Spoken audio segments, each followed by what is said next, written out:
Hello, Diana Grace. Ito po yung sabi niya.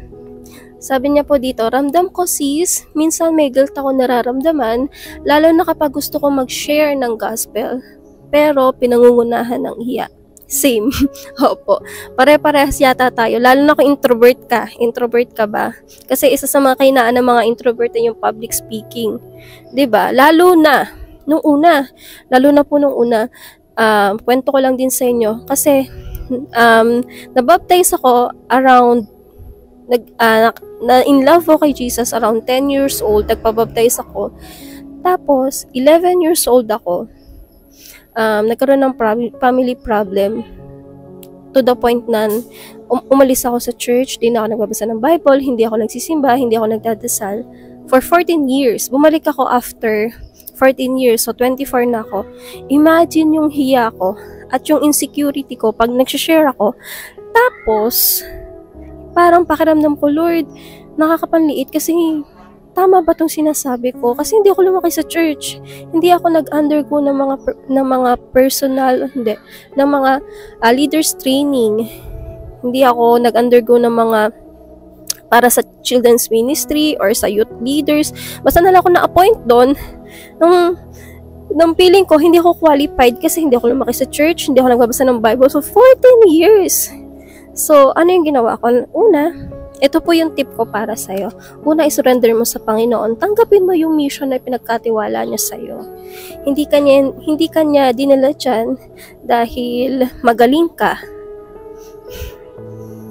Dahil komportable ka. Dinala ka niya dyan kasi sa ministry niyan, mag-glorify mo siya kahit kahinaan mo yan. Ulitin ko. Kasi po, pag pumahina tayo sa isang bagay, dyan sa ministry na pinagkatiwala sa atin ng Lord, pero nagawa natin, diba, yung glory, mapupunta lahat sa Lord. Kasi Lord, hindi ako magaling dito, pero nagawa ko sa tulong mo. Actually, naalala ko dyan si Moises. Share ko po sa inyo ito. Sa Exodus chapter 4, actually ito yung ginamit ng Lord sa akin para po ma-overcome ko yung hiya at takot ko. Sa verse 10, sabi niya, pero sabi ni Moises, Lord, hindi ako magaling magsalita. At ganun pa din ako ngayon kahit kinakausap mo na ako. So, alam naman po natin na si Moises po yung inappoint ng Panginoon para palayain yung Israelites mula sa slavery sa Egypt for 400 years. Ang problema, si Moises po ay una sa lahat ay takas kasi po nakapatay siya. Amen. So, doon pa lang medyo nahihiya na siya, insecure na siya doon. Pangalawa, kilala po natin yung Piro, yung paraon, na Diyos-Diyosan. Ang tingin ng mga Egypt sa paraon ay anak ng Diyos. Nakalimutan ko yung pangalan ni Ra, yung God of Sun, hindi ko sure basta siya ay son of God. So, therefore, siya ay tao, pero God din.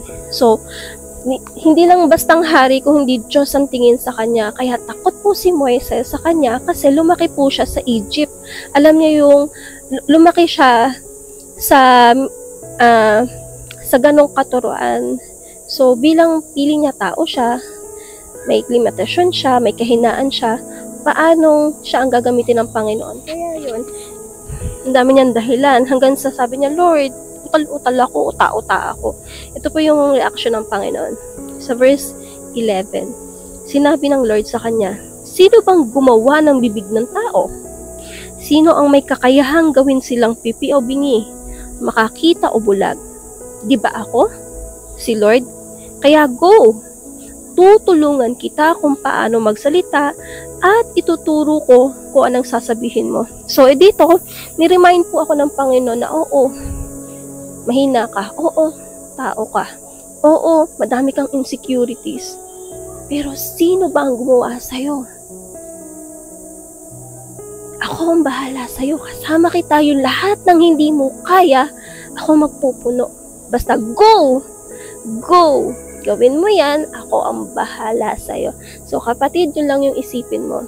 Nilagay ka ng Lord dyan sa ministry na yan, kahit mahina ka dyan, kahit nahihiya ka, natatakot ka, Kasi, dun sa mga kahinaan na yon, pag nagawa mo yan, ang Panginoon po mag-glorify. At sa huli, kapatid, hindi po tayo pabayaan ng Panginoon. God is with us. So, yun lang po. God bless.